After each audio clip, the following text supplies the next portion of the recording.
Hello दोस्तों, आशा करता हूँ सब अच्छे होंगे। जय श्री राम, वंदे मातरम। मैं हूँ श्रवण सिंह रावणा राजपूत और मेरे चैनल का नाम है प्रेमी रावणा राजपूत। और आज का वीडियो है चंद्रयान-4, भारत ने अंतरिक्ष में फिर से रचा इतिहास।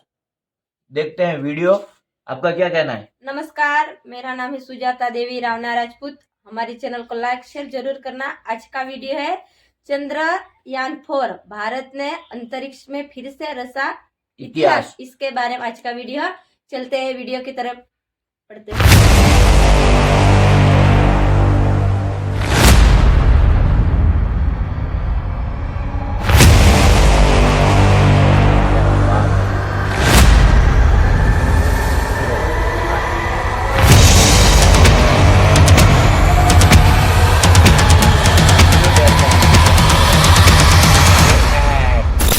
नए साल की शुरुआत के साथ अंतरिक्ष में हुआ बड़ा चमत्कार। इसरो के महत्वाकांक्षी मिशन स्पेसएक्स ने रचा इतिहास। भारत ने लगाई स्पेस में सबसे ऐतिहासिक छलांग।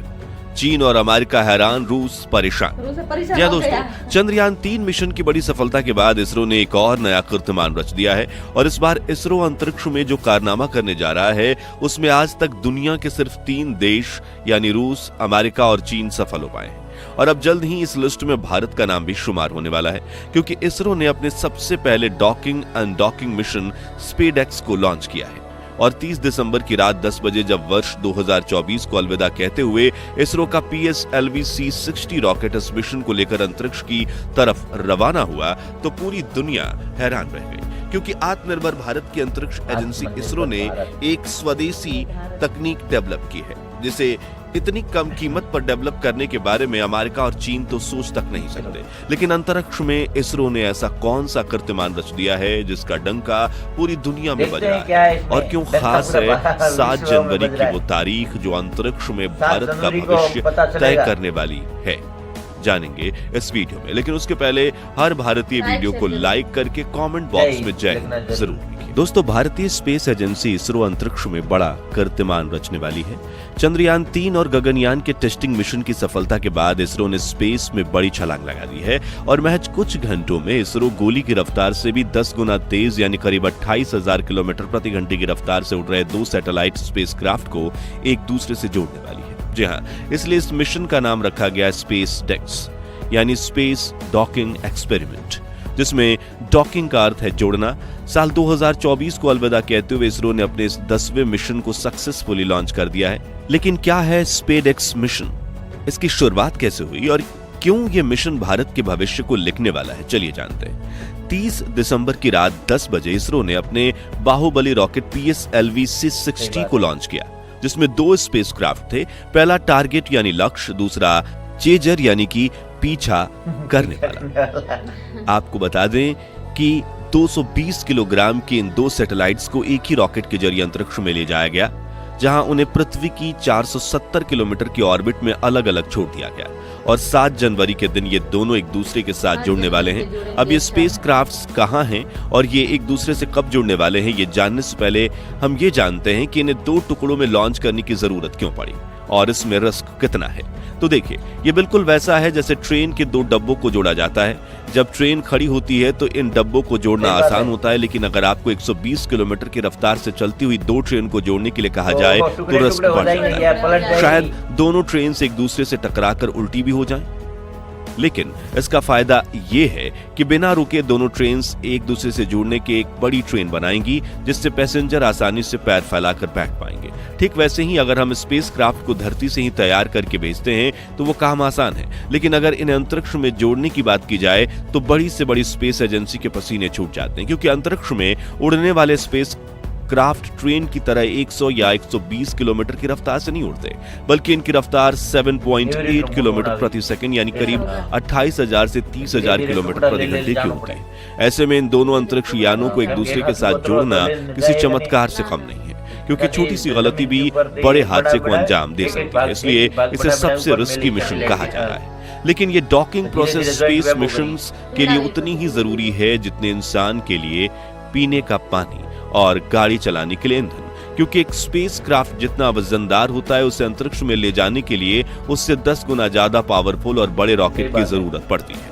और कुछ स्पेसक्राफ्ट 2-4 हजार किलोग्राम के होते हैं, जबकि इंटरनेशनल स्पेस स्टेशन जैसे बड़े स्पेस मिशंस का वजन भी 4 से 5 लाख किलोग्राम है। ऐसे में एक स्पेस स्टेशन या बड़े अंतरिक्ष यान को पृथ्वी से एक ही हिस्से में लॉन्च करना मुश्किल ही नहीं नामुमकिन है। और यही काम आती है डॉकिंग प्रोसेस, जिसमें स्पेसक्राफ्ट के कई टुकड़ों को अलग अलग रॉकेट के साथ छोटे हिस्सों में लॉन्च किया जाता है, फिर अंतरिक्ष में जाकर जोड़कर एक बड़ा स्पेसक्राफ्ट बनाया जाता है। अमेरिका, रूस, कनाडा और जापान ने भी 4,25,000 किलोग्राम वजनी ISS को इसी तरह टुकड़ों में लॉन्च करके अंतरिक्ष में जोड़ा है और अंतरिक्ष की इतनी बड़ी चलती फिरती होटल बना दी जहां एस्ट्रोनॉट्स रहते हैं और वहां उनके एक्सपेरिमेंट करने से लेकर सुख सुविधा की हर चीज मौजूद है।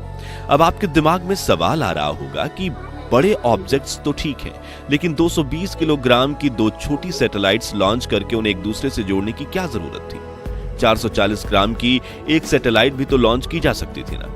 तो आपको बता दें कि स्पेसडेक्स भारत का एक एक्सपेरिमेंटल मिशन है, क्योंकि बड़े ऑब्जेक्ट्स के मुकाबले छोटे ऑब्जेक्ट्स को जोड़ना मुश्किल होता है और अगर इसरो ने इसमें कामयाबी हासिल कर ली तो भारत भविष्य में आसानी से अपने बड़े स्पेस ऑब्जेक्ट्स को भी अंतरिक्ष में जोड़कर अलग कर पाएगा।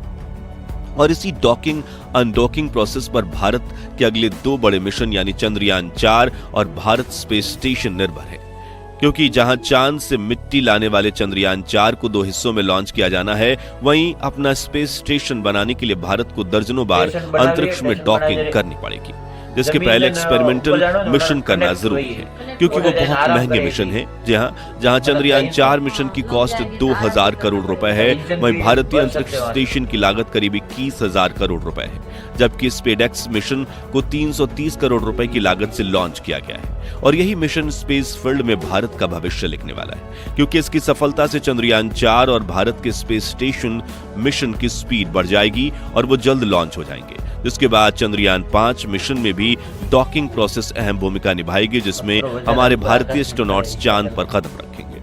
आपको बता दें कि स्पेस में डॉकिंग करना कितना मुश्किल है कि आज तक दर्जनों देश कोशिश कर चुके हैं, लेकिन सिर्फ 3 देशों ने इसमें सफलता हासिल की। सबसे पहले अमेरिका ने 16 मार्च 1966 के दिन डॉकिंग की थी, जिसके बाद 30 अक्टूबर 1967 को सोवियत यूनियन ने अपने 2 स्पेसक्राफ्ट स्पेस में डॉक किए थे, जबकि चीन ने अपनी पहली स्पेस डॉकिंग 2 नवंबर 2011 को की थी।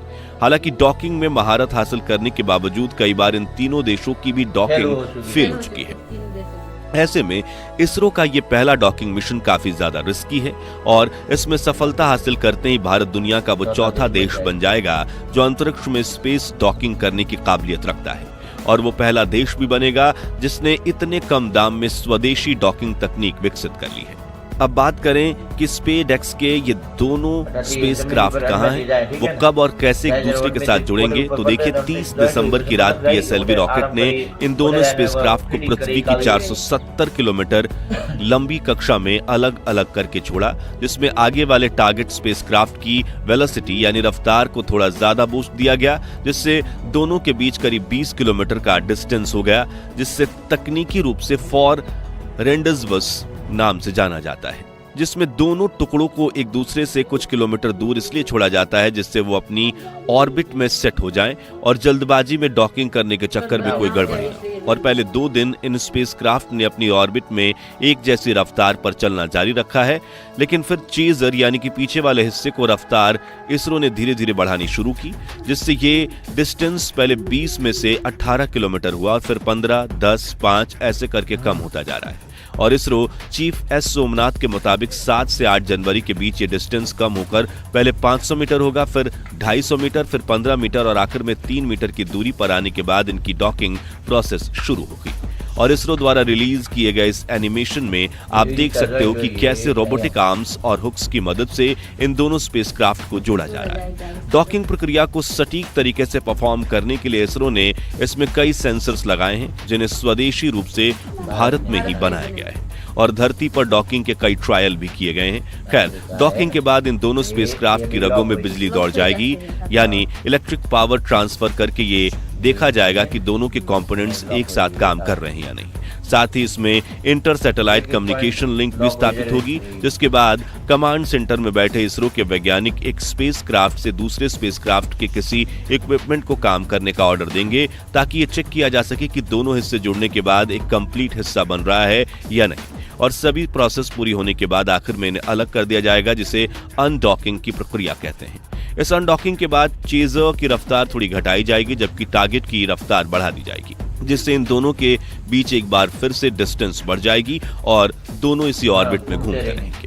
अब आप सोच रहे होंगे कि इससे स्पेसडेक्स मिशन का अनडॉकिंग मिशन भी सफलतापूर्वक टेस्ट हो जाएगा, लेकिन फिर इन दोनों स्पेसक्राफ्ट का क्या होगा? तो बता दें कि इसरो की सबसे बड़ी खासियत है यह कि यह मल्टीपर्पज काम करता है, यानी इन दोनों स्पेसक्राफ्ट में डॉकिंग मैकेनिज्म के अलावा अलग अलग काम के इक्विपमेंट्स लगे गए हैं, जो अगले 2 सालों तक ऑर्बिट में रहकर अपना काम करते रहेंगे और मिशन में खर्च किए गए 330 करोड़ रुपए को पूरी तरह से वसूल करवाएंगे। तो आज के लिए बस इतना। अगर आप भी इसरो के इस मिशन की सफलता चाहते हैं तो कमेंट बॉक्स में जय हिंद लिखने के साथ टारगेट और चेजर स्पेसक्राफ्ट की डॉकिंग सही होने की दुआ जरूर करें। और ये वीडियो अच्छी लगी हो तो इसे लाइक और शेयर करके इसरो को अपना सपोर्ट दिखाइए, और भारत के स्पेस मिशन से जुड़े सभी लेटेस्ट अपडेट के लिए हमारे चैनल को सब्सक्राइब करके पास वाली घंटी जरूर बजा दीजिए। जय हिंद, जय भारत।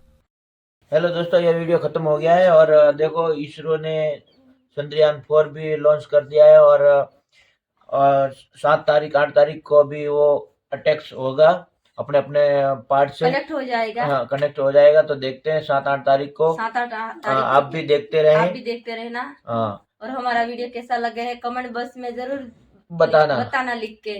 और अपने भी स्टेशन होगा ऊपर अंतरिक्ष में। हम यहाँ से विज्ञानी लोग जाएंगे और एक छोटे छोटे पार्ट में बना बना के पार्ट वहाँ पे ज्वाइंट करेंगे, भेजते रहेंगे और जोड़ हो जाएगी वहाँ पर जाके। ठीक है ना। आज आपको ये वीडियो अच्छा लगा हो तो लाइक शेयर जरूर करें, हमारे चैनल को सब्सक्राइब करें और कमेंट में जय श्री राम और जय हिंद जरूर लिखें। जय हिंद जरूर लिखना।